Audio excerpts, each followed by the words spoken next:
Alright, I am back with another Destiny 2 video, my last one before Starfield tomorrow. I will be recording a companion video for my Starfield review, which drops at noon, and that is all I'm saying for now. I wanted to talk about Season of the Witch again, surprise, but I really feel like this is shaping up to be one of the best Destiny seasons in many years. As we know, like the scope of like what's kind of jammed into a Destiny season has increased over time.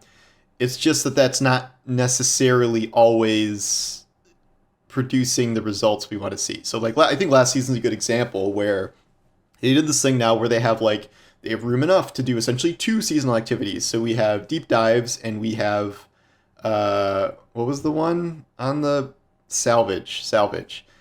And it just like I know that it's good that there's two activities, I guess, in general, but it felt like salvage just didn't need to exist. It just was not a very good activity. Mob density was horrible. Rewards were not good. And Legend gave you some ascendant alloy or whatever, but like it didn't feel like it needed to exist at all. Deep dives was a good concept executed poorly because of the everyone must agree on a difficulty thing and the fact that it got screwed up by the exotic quest later. Whereas Season of the Witch, this has debuted two of the strongest seasonal activities I think we've ever gotten. I think individually, like you could have just had one of these and it still probably would have been really good, but the fact that you have both of them and you farm one for the other and vice versa is a really good loop. The more I've played these, just the more impressed I have been with how they play. And then there are other aspects of the season I like, which I'll get to too. And like, I know this feels like a video I made, last week or whatever, or a couple days ago maybe, but it's just the more I play, like the more I'm appreciating just how good the season is compared to past offerings. And like I think the last pretty good season we had was Season of the Seraph, and I think this is better than that from what I'm seeing so far. Certainly, Seventh Spire is really interesting. It's essentially a randomized strike where it's very easy to see how they could sort of just keep this and cement this as a new strike because we never get new strikes and put it into the rotation. Maybe it's a little too mechanic heavy for that because you need to know all three crystal mechanics and then there's bonuses you're unlocking through the seasonal thing. I also heard an idea of not making it a strike, but making, Ritzkar suggested this, but like making it like a Dares of Eternity type thing where Dares of Eternity is somewhat randomized in terms of its encounters, and then you could farm a variety of loot from it. It's a free-to-play thing. Lord knows we don't have enough free-to-play things, so like in the future, this is something that could be made like that. The crystal mechanics are unique and interesting. Fighting Hive Lightbearers for the first time in a while feels good. We remember that they're pretty challenging. Mob density is nuts in this, like just truly insane, as is the case with Altars of Summoning. Altars of Summoning is not, necessarily like Altars of Sorrow, despite both being altars. It is kind of a combination of deep dives and sundial. Like you have the center, you have different spokes you go into, and then you also have difficulty picking, but it works like blind well, where like one person jams the thing in, and if you're fast enough to jam the thing in, you get to dictate what difficulty it is. I think these encounters are well designed and pretty fun. And they are difficult. They are very difficult, especially if you go up to tier 3 and, we don't have all the things unlocked yet, all the cards for bonuses or whatever.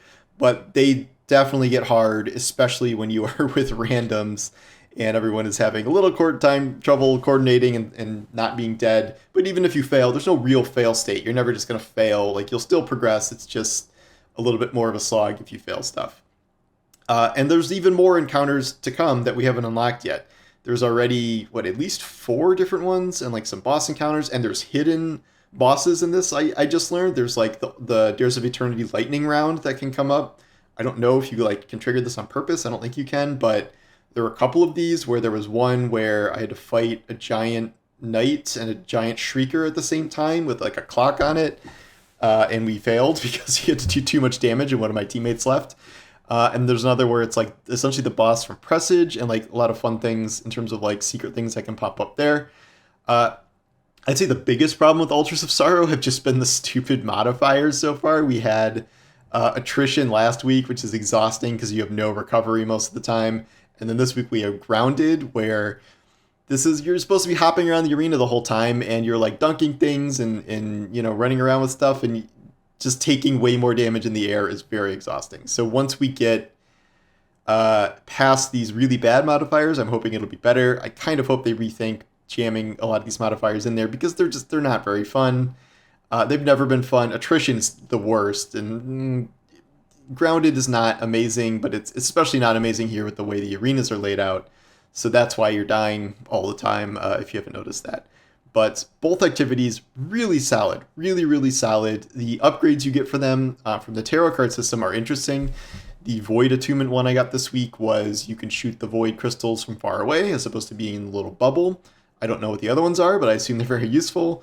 There's a lot of like rewards upgrades where like, oh, if you open a witch's chest, you have a greater chance of getting a witch's key, or you get more engrams and witch's key, or red border things. And then there's all the materials unlocks you get from tarot cards too. I just wrote about this today, but the tarot card system is really fun.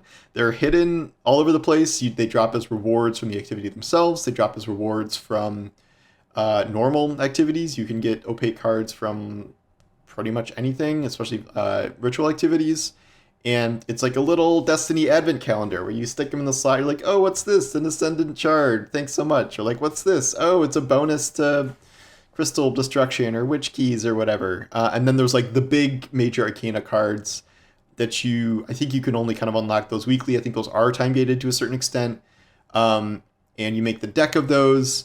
My only issue with the deck is not being able to know what card is active unless you memorize them. I know they have the little symbol on top, but you can't. It's hard to like remember. Like I know the heavy ammo one, but like, or the special ammo one, but the other ones I'm having a little trouble remembering what they are. So I wish you could just look exactly what the buff was if you bring up the menu screen or something.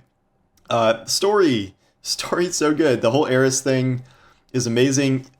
Either way this goes, either Eris gets powered up and gets corrupted and has become a villain. That's kind of awesome. Eris doesn't get corrupted and powers up and kills Eva Wrath and becomes the Taken King.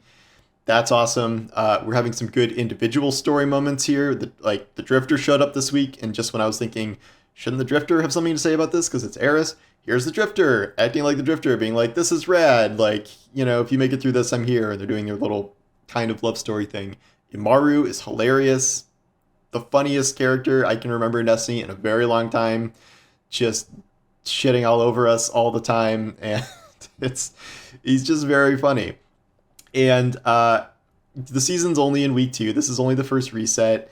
It's hard for me to see how this would get screwed up in the future here. Like, I know it's possible, but I think we have such a strong foundation here for what this season is that it's hard for me to see the quality just dropping off a cliff somehow. Maybe one of the biggest complaints right now is like the new weapons they've introduced are like just so and not really the best. But I think that is one aspect where I think it's a little early for people to already be making these declarations. But even if the weapons aren't like truly amazing, the builds that we also have this season are really fun. I've showcased the Titan stabby one with the new aspect where you're just punching things and glaving things and getting healing with the new Banner of War.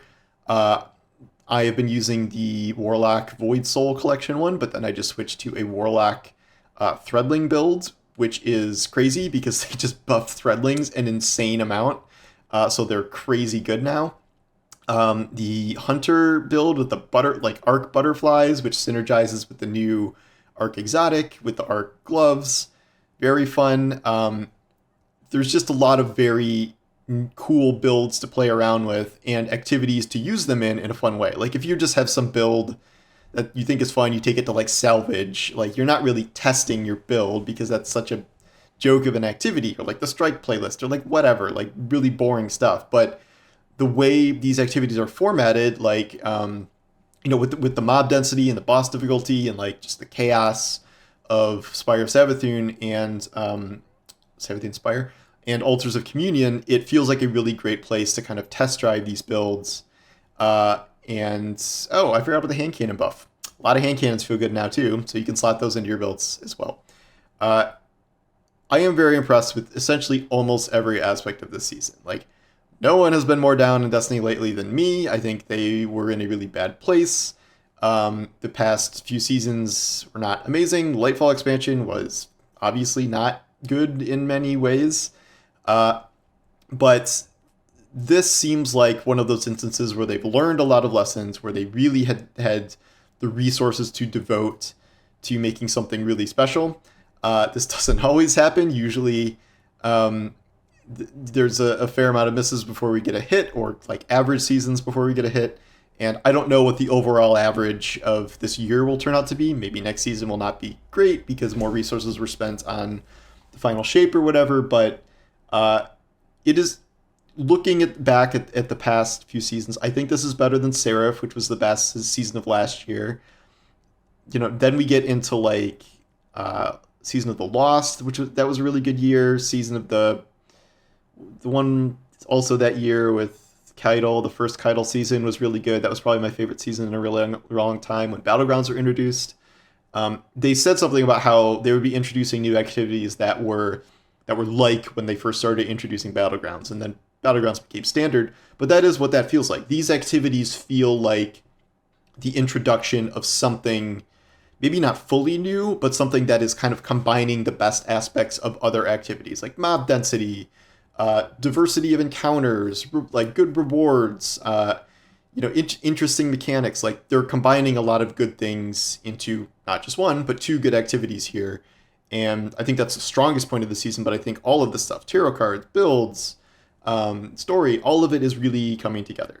And I could be wrong. Something could just fall off a cliff later and just be utterly terrible. But I really do think this is kind of a diamond in the rough of this year. And I think for all the crap I've given Bungie, and we've all given Bungie, I think this is a credit where it's due moment where this is very good. They have done many good things here. And I'm excited to play the rest of the season, even with all these crazy games out. Like I put down Destiny a lot for the past season because I had so many other better games to play.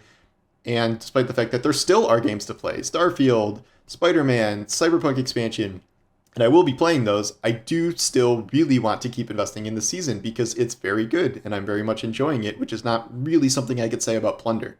Plunder, I was just doing the bare minimum to stay on top of the story, whereas here I'm like, I really do enjoy just playing this. Like story developments are also good, but I like playing this. I like collecting the tarot cards. I like playing with these builds. It's very fun. So let me know if you feel the same way. If you do not like something about this season, I'm very curious what people's critiques are, as I have a couple, but I overwhelmingly do really like this season a lot. So I'll sign off for Destiny video coverage for at least a little while here, at least till next week's reset, I imagine, and then we will begin our Starfield journey together, provided my save file doesn't get wiped out. But yeah, thanks for watching, and I will talk to you soon. Take care.